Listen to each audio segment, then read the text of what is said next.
I was born in a reef full of life. Colorful coral stretched as far as I could see. Sea turtles glided above me and school of fish danced through the water. This reef was my home. But one day, everything changed.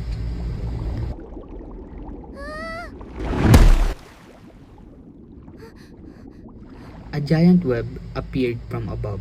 I tried to swim away. I struggled, but I couldn't escape. Soon, I realized I wasn't alone. Many animals were trapped and our beautiful reef began to disappear.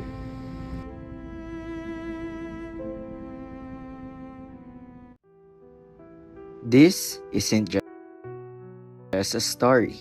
It is happening right now across Southeast Asia's oceans.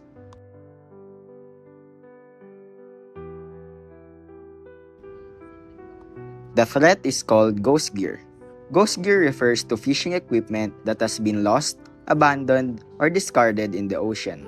This includes fishing nets, ropes, lines, hooks, and traps. Even after being abandoned, they continue catching and killing marine life in a process called ghost fishing.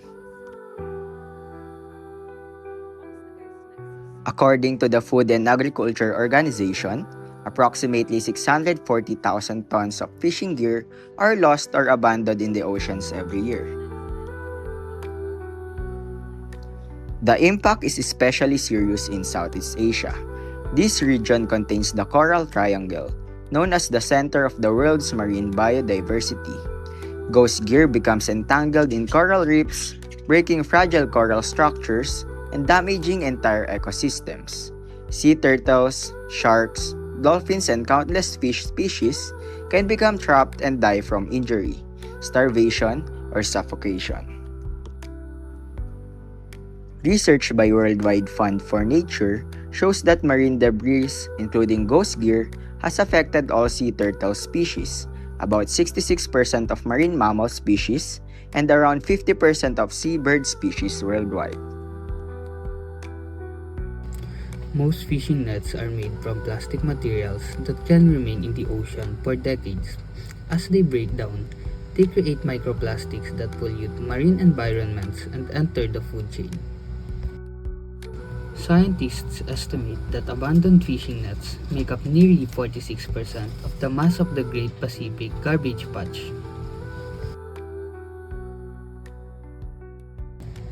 Ghost gear is one of the most dangerous forms of marine pollution, but it is preventable through responsible fishing practices, proper waste management, and community cleanups. We can protect our oceans.